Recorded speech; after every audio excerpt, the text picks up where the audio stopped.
Good morning students. तो हमने हमारे इसके आगे के वीडियो में राजा राम मोहन राय के बारे में पढ़ा। अब हमको लेना है दयानंद सरस्वती। दयानंद सरस्वती का ओरिजिनल नेम था मूलशंकर और ये इनका जन्म कहाँ हुआ था? तो इनका जन्म जो है टंकारा विलेज मोरबी के पास सौराष्ट्र में हुआ था, बराबर। और ये भी एक बड़े सोशल रिफॉर्मर थे। इन्होंने क्या करा कि हमारा जो हिंदू धर्म पूरा ख़त्म होने के उस पर आ गया था, तो उसमें से जो है उन्होंने सबको मोटिवेट करा कि आप वापस जो है हमारे वेदों की ओर जाओ, हमारे वेदों में जो ज्ञान दिया हुआ है वो सबसे सही है। तो हिंदू धर्म को वापस लाने वाले इंसान जो थे वो दयानंद सरस्वती थे, बराबर। और इन्होंने जो है वो 15 साल में इन्होंने भी अपना 15 साल में घर छोड़ दिया था और इन्होंने योगा और सब पढ़ा था। और इनके जो गुरु थे वो कौन थे? विरजानंद, बराबर। और वो कहाँ पर थे? वो मथुरा में थे। और इनसे जो विरजानंद जो है उनसे इन्होंने बहुत सारा ज्ञान प्राप्त करा और इनके कहने पर ही जो है इन्होंने अपना नाम बदला और मूल शंकर में से दयानंद सरस्वती इन्होंने अपना नाम रखा, बराबर ना। फिर दूसरा क्या आता है? इन्होंने सबको बताया कि हम जो है हमें वापस हमारे वेदों की ओर जाना है, यानी वेदों में जो बात लिखी हुई है वो सारी जो सत्य है उस बातों की ओर हमें जाना है। अब उस टाइम क्या था? देखो, उस टाइम जो है अंग्रेज भी हमारे देश में आ गए थे, तो वो सब जो है सबको ईसाई बनाने, यानी ईसाई धर्म अपनाने के लिए बोलते थे। तो इस तरह से जो है वो हमारा हिंदू धर्म जो है वो लगभग समाप्ति की ओर आ चुका था, ऐसा था। तो उसमें से दयानंद सरस्वती जी ने हमारे धर्म को वापस लाए और हमारे धर्म के मूल जो बातें हैं वो समझाए कि हमारे वेदों में जो लिखा हुआ है वो कितना सही है। फिर इन्होंने किस चीज़ के बारे में आवाज़ उठाई? तो इन्होंने जो है चाइल्ड मैरिज, सती प्रथा, ये सब बंद होना चाहिए, इसके बारे में आवाज़ उठाई, बराबर ना। और इन्होंने जो है इसका सब, यानी दयानंद सरस्वती जी ने क्या बोला कि गो बैक टू वेदास, हमको हमारे वेदास की तरफ वापस जाना चाहिए। भगवान जो है वो एक ही है, बराबर, हमने उन्हें ज़्यादा नाम दे दी है। तो इस तरह से जो है उन्होंने वेदों का वापस से हमारे वेदों के बारे में हमारे देश को और देशवासियों को बताया। फिर इन्होंने जो है ये रिलीजियस रिचुअल, चाइल्ड मैरिज, सती प्रथा, इन सब के खिलाफ आवाज़ उठाई, बराबर। और इन्होंने एक बुक भी लिखी जिसका नाम था सत्यार्थ प्रकाशन, बराबर। फिर दयानंद सरस्वती जी ने सबसे मेन काम क्या करा? आर्य समाज की स्थापना मुंबई में कब करी? 1875 में। 1875 में दयानंद सरस्वती ने आर्य समाज की स्थापना करी और इसमें उन्होंने क्या करा? द आर्य समाज स्टार्ट तो आर्य समाज में क्या करा उन्होंने कि reconversion movement whereby Hindus who had change their religion could be रिस्टेंड इन देयर ओरिजिनल रिलीजन, यानी जिन्होंने अपना हिंदू धर्म बदला था उन्हें वापस बताया कि हिंदू धर्म जो है वो कितना अच्छा है। फिर दयानंद सरस्वती की डेथ के बाद जो है वो लाला हंसराज ने, पंडित गुरुदत्त ने और लाला लजपत राय ने जो है आर्य समाज को आगे बढ़ाया, बराबर। ऐसा पूछा जाए कि आफ्टर दयानंद सरस्वती के डेथ के बाद किसने ये आर्य समाज को आगे बढ़ाया? तो आपको बताना है लाला हंसराज, पंडित गुरुदत्त, लाला लजपत राय, इन्होंने जो है आर्य समाज को आगे बढ़ाया, बराबर ना। और फिर आर्य कन्या स्कूल जो है वो भी स्टार्ट की गई, वडोदरा में है ये, बराबर। और यहाँ पर क्या सिखाया जाता है? गर्ल्स को discipline, dignity of labour, tolerance, patient and moral value. तो ये सारी चीज़ें जो है वो दयानंद सरस्वती के इसमें आती है, बराबर। दयानंद सरस्वती जी जिनका पूरा सही नाम जो था वो मूलशंकर था और इन्होंने बाद में अपना नाम बदला। और इनके गुरु कौन थे? तो स्वामी विरजानंद, ये इनके गुरु थे, बराबर। और इन्होंने आर्य समाज की स्थापना करी और इन्होंने ही हमारे यानी उस टाइम जो है सबको बताया कि हमको हमारे वेद जो है उन्हें वापस से समझना चाहिए, यानी हमारा वैदिक युग जो था वो सबसे बेस्ट था, वो इन्होंने समझाया, बराबर। और फिर इनकी मृत्यु के बाद जो है इनके आर्य समाज को आगे बढ़ाने वाले लाला हंसराज, पंडित गुरुदत्त, लाला लजपत राय, ये सब थे, बराबर ना। और आर्य कन्या महाविद्यालय जो है वो वडोदरा में स्टार्ट किया गया था, जहाँ पर लड़कियों को शिक्षा दी जाती थी और यहाँ पे दी जाती है। और यहाँ पर क्या, आप जाओ ना तो आपको पता पड़ेगा कि प्रॉपर वैदिक, यानी यहाँ पे मंत्रोच्चार और सब होते, यज्ञ मंत्रोच्चार सब होते। और यहाँ पर क्या सिखाया जाता है भाई, dignity of labour, tolerance, patience and moral value, बराबर। अब इनके बाद आते रामकृष्ण परमहंस। रामकृष्ण परमहंस जो थे वो क्या थे, देखो, Ramakrishna Paramhans was the torch bearer of the Indian culture. He was also a reform and saint and had sought the truth through all the religious, बराबर। इन्होंने भी जो है सत्य की खोज करी थी, बराबर ना। और ये वेस्ट बंगाल के दक्षिणेश्वरी टेम्पल में संत थे, यानी वो वहाँ पर ये मंदिर संभालते थे, बराबर ना। फिर आपको पता है रामकृष्ण परमहंस किनके गुरु थे, तो वो थे स्वामी विवेकानंद के गुरु। रामकृष्ण परमहंस जो थे वो स्वामी विवेकानंद के गुरु थे। यानी स्वामी विवेकानंद, जिनका नाम हमने बहुत बार सुना हुआ है, देखो आपको ये बता दूँ, ये पिक्चर, ये कौन है, स्वामी विवेकानंद। और ये किस लिए प्रसिद्ध हुए बेटा, इन्हें आज भी हम क्यों याद रख रहे हैं कि स्वामी विवेकानंद ऐसे व्यक्ति थे, ये यानी इतना लंबा नहीं जिए, पर भले इनकी लाइफ कम थी, पर इन्होंने अपनी छोटी लाइफ में भी हिंदू धर्म का प्रचार सबसे अच्छी तरह से करा। और इनका शिकागो में दिया हुआ हिंदू धर्म पर व्याख्यान जो है वो पूरी दुनिया में प्रसिद्ध है।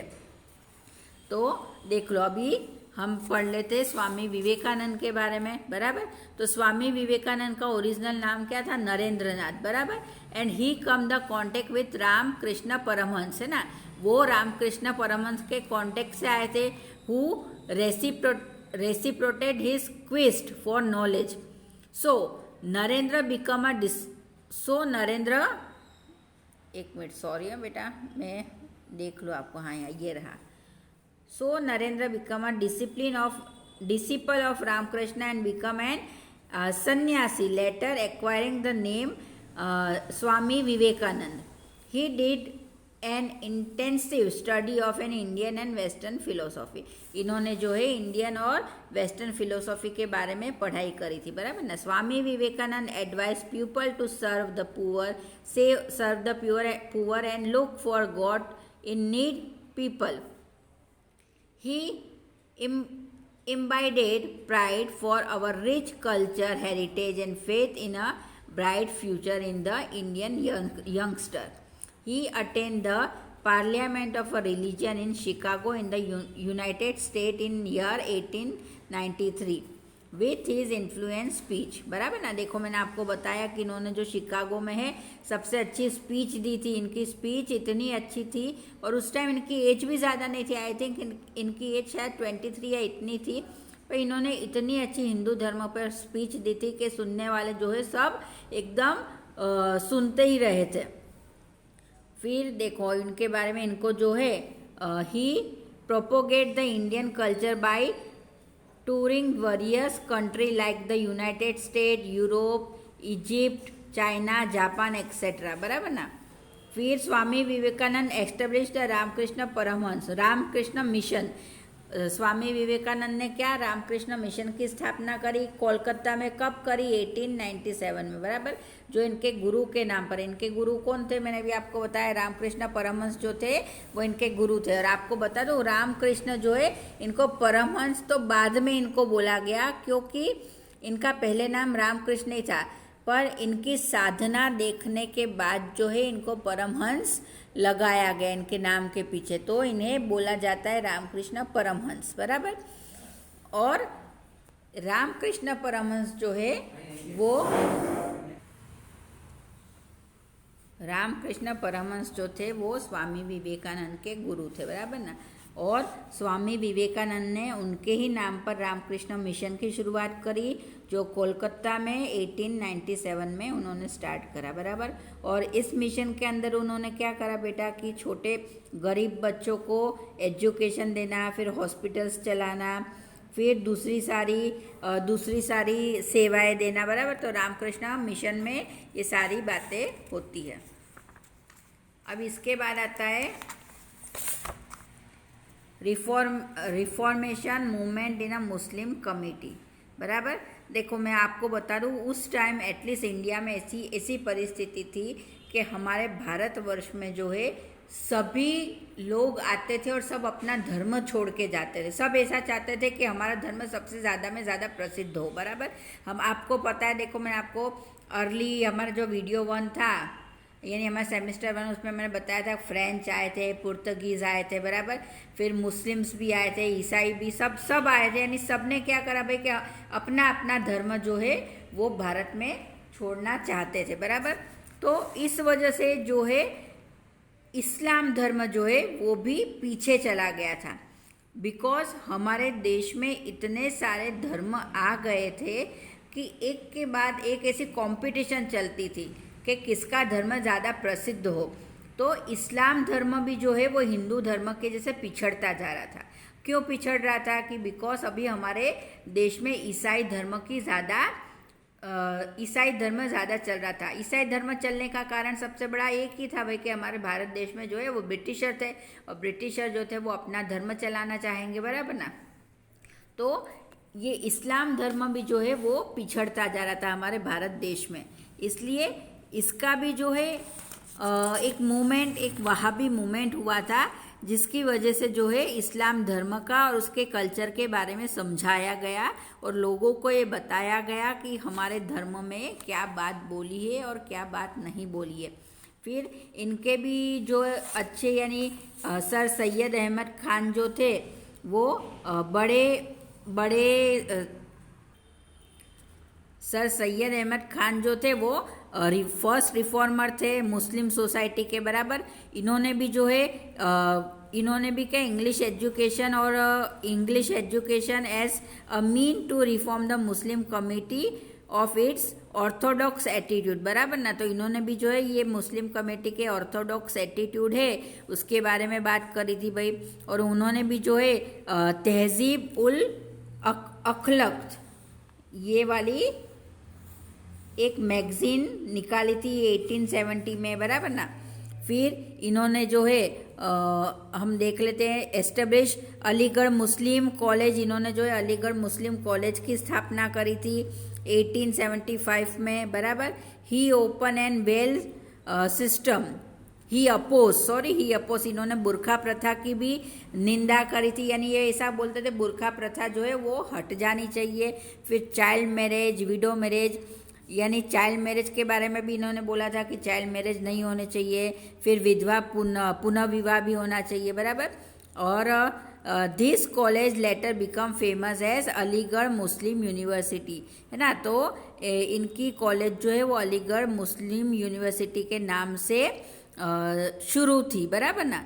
और इसको आज हम किस नाम से जानते? तो अलीगढ़ मुस्लिम यूनिवर्सिटी। बराबर ना। इसको आज हम इसी नाम से जानते हैं, अलीगढ़ मुस्लिम यूनिवर्सिटी, जिसकी स्थापना करने वाले सर सैयद अहमद खान थे। और इन्होंने जो है ये ऐसा कहा जाता है कि मुस्लिम रिफॉर्मर यानी इस्लाम धर्म के पहले रिफॉर्मर थे वो सर सैयद अहमद खान थे। बराबर ना। फिर इसके बाद आता है अपना सिख कम्युनिटी जो है वो भी देखो हम एक बार पढ़ लेते। बराबर ना।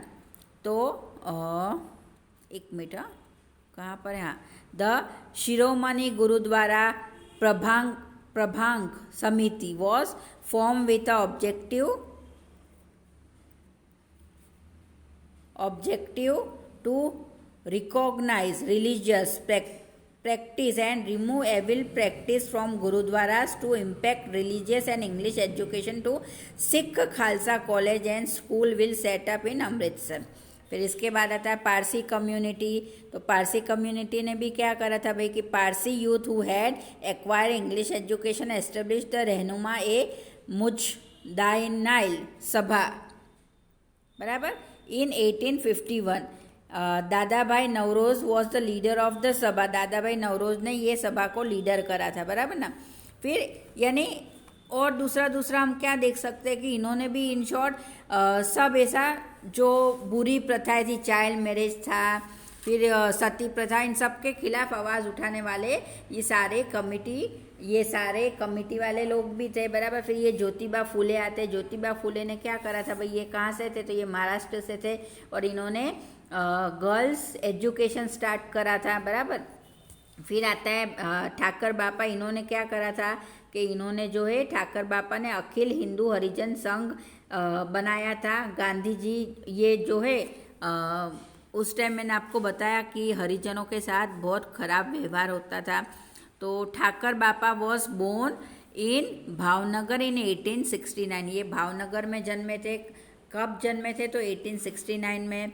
और being inspired by Gandhi ji he left his lucrative engineering job to serve the downtrodden people of society throughout his life, है ना। इन्होंने जो है फिर अपना पंचमहाल भील सेवा मंडल बनाया था, अखिल हिंदू हरिजन संघ बनाया था। और ये किन से इंस्पायर हुए थे, तो ये जो है वो गांधी बापू से इंस्पायर हुए थे, बराबर ना। तो ये सारे जो थे वो हमारे देश के सोशल रिफॉर्मर थे और इनके बारे में हमने पढ़ा। पर मेनली जो है मैंने आपको बता दिया कि हमारे देखो मेनली जो है हमारे सबसे पहले रिफॉर्मर जो बोले जाएंगे वो राजा राम मोहन राय थे। यानी राजा राम मोहन राय जो थे वो पहले इंसान थे जिन्होंने नए भारत की स्थापना करी, जिन्होंने आवाज़ उठाई बुरी प्रथाओं के खिलाफ। कौन सी बुरी प्रथाएं, जैसे दूध पीती प्रथा थी, फिर चाइल्ड मैरिज थे, फिर सती प्रथा थी, फिर लड़कियों को पढ़ाया नहीं जाता था, बराबर। तो ये जितनी भी बुरी प्रथाएं हमारे समाज में फैली हुई थी उनके खिलाफ आवाज़ उठाने वाले पहले व्यक्ति जो थे वो राजा राम मोहन राय थे। फिर राजा राम मोहन राय के बाद दयानंद सरस्वती, रामकृष्ण परमहंस, फिर स्वामी विवेकानंद, फिर जो है अपने reformation of movement in Muslim committee, Sikh committee, Parsi committee, और इसके अलावा ज्योतिबा फुले, ठाकर बापा, ये सब जो है हमारे सोशल रिफॉर्मर के अंदर इनके नाम आते हैं। यानी इन शॉर्ट इन सब ने क्या करा, इन सब ने अपना हौसला बुलंद रखा और समाज के खिलाफ आवाज़ उठाई। और दूसरा इन्होंने क्या करा भाई कि सभी धर्म को एक साथ, एक यानी सभी धर्म एक समान है, ये बात लोगों को उस टाइम समझाई। उस टाइम लोगों में क्या था कि इतनी समझ नहीं थी, इनमें समझ का अभाव, बहुत सारी कुरीतियाँ हमारे देश में चल रही थी और उस कुरीतियों के अंदर जो है लोग अपनी मानसिकता एकदम छोटी संकुचित बना लेते थे, बराबर। यानी जो है वो यही है, यही मानो, बराबर, ऐसा मान लेते थे। तो इन सब बातों में से हमारे देश को बाहर लाने वाले, इन सब बुरी प्रथाओं के सामने लड़ने वाले वो सोशल रिफॉर्मर कहलाते थे। और हमारे सोशल रिफॉर्मर जो थे राजा राम मोहन राय, दयानंद सरस्वती, रामकृष्ण परमहंस, स्वामी विवेकानंद, है ना। तो ये सब जो थे वो हमारे सोशल रिफॉर्मर थे और इन्होंने जो है देश के लिए बहुत सारा काम करा और आज भी इन्हें याद रखा जाता है। तो इसी के साथ ये chapter number 1 social religious reforms पूरा हुआ, बराबर।